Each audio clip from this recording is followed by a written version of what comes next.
I have simplified things a bit in TMP. Once upon a year, I used to use a scale of 1 to 10 for my likability scale. This knife achieved an 11 in the year it was reviewed.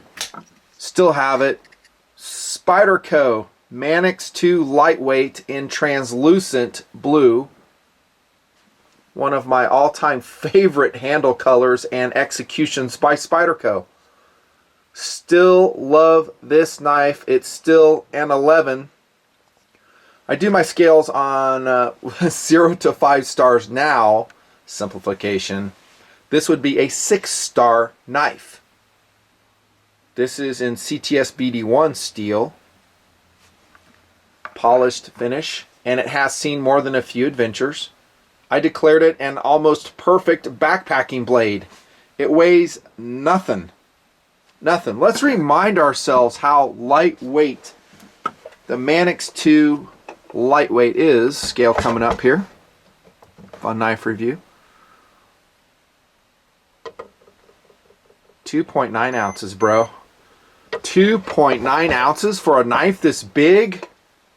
Yeah, it's very cool. So, I kind of screwed up signing this one. It's not my best signature, but it's just my knife, so I'm keeping it, whatever. Love the Manix 2 Lightweight. This is not about the blue version or this steel version. It has been issued, by the way, in a variety of steels, as Spyderco often does. Maximet is a newer steel they've issued it in, S90 and S110. And this one will be in S90, and it is Jeff Loffer's from Cutlery Shoppe fame. Very special, very limited, and ultra sick orange version of the Manix 2 Lightweight. Now, if you like this knife, and if you don't, I really question your taste. But if you want it, I'm just going to say order it quick.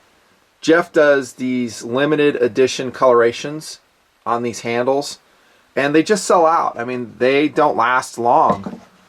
There's one year he sent me one for loan to review, and I didn't get around to the review fast enough, and by the time I did, it was already sold out. I'm like, dude, you want me to review that? He's like, no, they're gone. They just sell on their own. So if you like the Manix 2 Lightweight or just the Manix series by Eric, this would be a great addition to your collection, and that's a philosophy of use right there. It's a collector blade that you're collecting all the different variations of the Manix blades. I think that's a smart thing to do, by the way. Not just for Manix, but any Spyderco knife that you like. For that matter, other manufacturers as well. Spyderco is interesting because, again, they just do a variety of steels, a variety of handle executions. They're super smart on how they market. We've talked about that a lot. So I love the orange coloration. It's easy to find, it's functional, and it's both first and second cool balanced, if you ask me. Now, the box on this says the catalog number is this one, Charlie 101 P Romeo 2. Soon to be history, no doubt. I have a regular Manix as well. This is not the lightweight, and speaking of S30, I forgot to mention that one, but this isn't the lightweight, so this is just a normal Manix in S30. I like this handle as well, but this is not that polycarbonate, or whatever they want to call it, FRN handle, which is super lightweight, super functional. This is a standard steel-lined G10 Manix 2. Let's just for grins remind ourselves how much that one weighs. It's still very carryable. I'll guess, I haven't weighed it in a while, I don't know, 4.4, 4.2. Let's see how far off I am. I'm going to embarrass myself yet again. Oh, I'm not that far off, 4.1. So this is, now it's heavier. There are more or less, I should say. Cool knife, though. I like this one. This is in my collection. I'm not selling it. I've carried it. It's excellent. Do I have any others? I used to have, I thought, an S110 version, and that is a solid blue handle. I really like that one, but I don't know where it's at. I should, but I don't. This steel, though, the S90, is going to be good enough for me. I have a hard time telling any difference in performance between any of the CPM steels from what I do. I've said that a lot. You know, if you go 30, 90 to 110, is there a huge difference? All I know is I dull them pretty rapidly and they all have to be resharpened. You know, if I'm going to do a lot of cutting, as I've told you guys, I'll use my freaking Sheffield with a carbide blade in it. That tends to work pretty good, and it saves me time and work. Philosophy of use. Tactical blade, absolutely. I mean, it has an excellent traction plan on it. It is to be carried everywhere, always on your person, emergency, defensive. Yep, EDC, yep. I do prefer something smaller, like I've always said. Let's see what I have in my pocket, not set up. Oh, I have a Spyderco product. Auto deploying from the pocket with a zip tie. We'll talk about that. The Delica in a special TMP coloration. This is a carry blade. I think this one is in... This is a ZDP 189, I think. Colorized. It was in British green. Now it's just running this color right here. So this is the kind of the size that I prefer. Maybe narrower through here. And this is a broad blade. If there's anything I maybe would ding it a little bit for, it's that broad leaf blade. Maybe for detail work, it's not the best choice. I like a more detail-oriented blade, usually. Speaking of which, we'll take a quick look at the milling on this S90 blade. This is what I'm talking about with the striations. You see that, the vertical milling? That's one reason I like the CTS BD1 version, is that polish is so cool. Just different. I would not coat this blade. It is somewhat collectible since it's a different coloration. I think Jeff's the only one doing it. Maybe there are some other orange ones around. I don't know. Didn't look.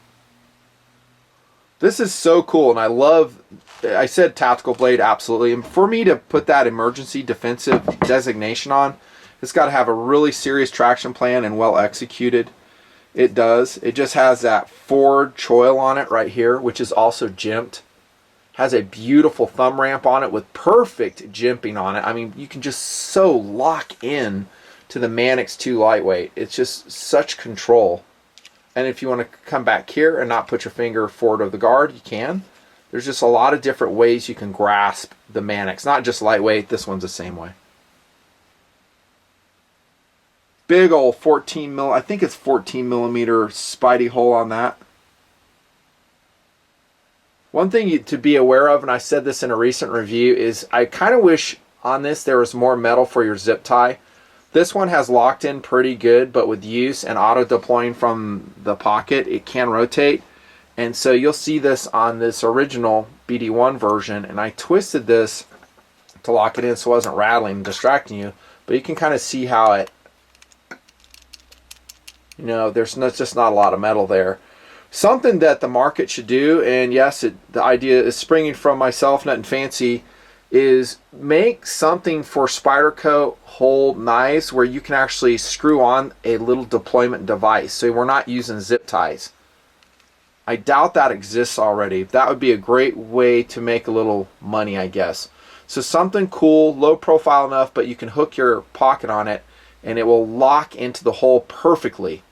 And it won't add any weight, and maybe it comes in colorized versions too.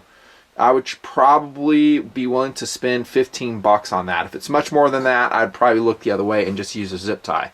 Pro tip for marketing: don't overprice yourself, otherwise it won't sell as much. You make it up in volume, right?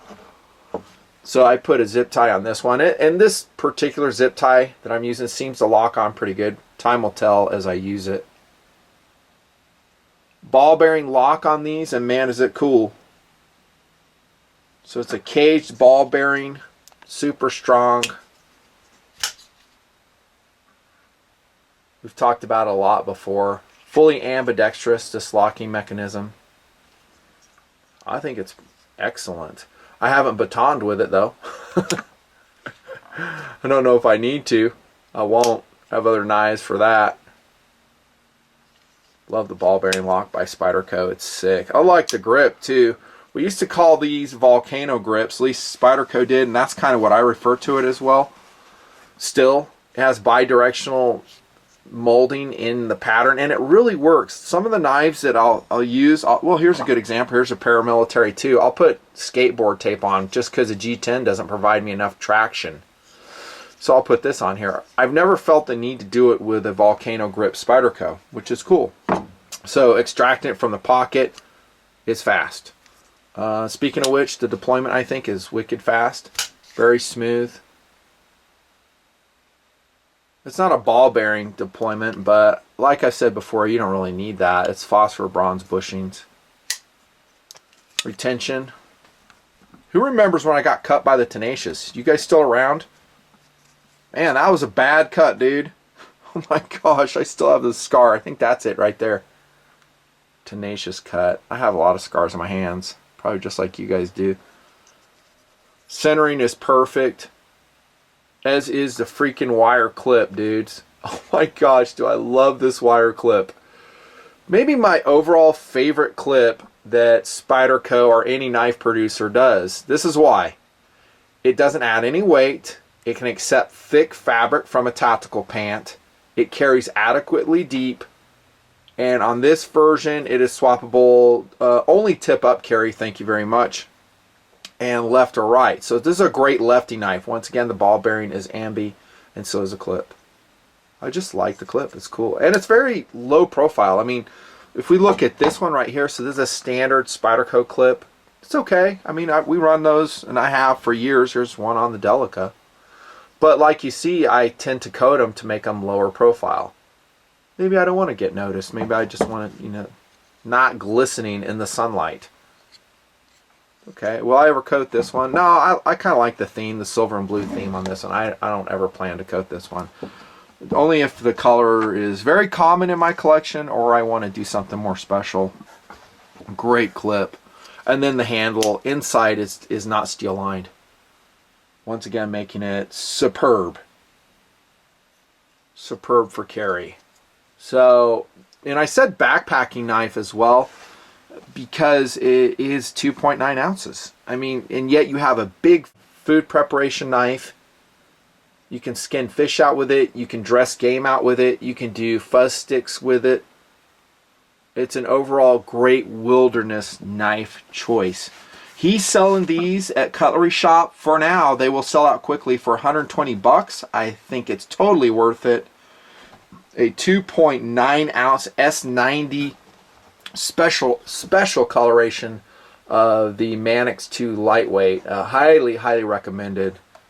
Get it while you can. Nutnfancy.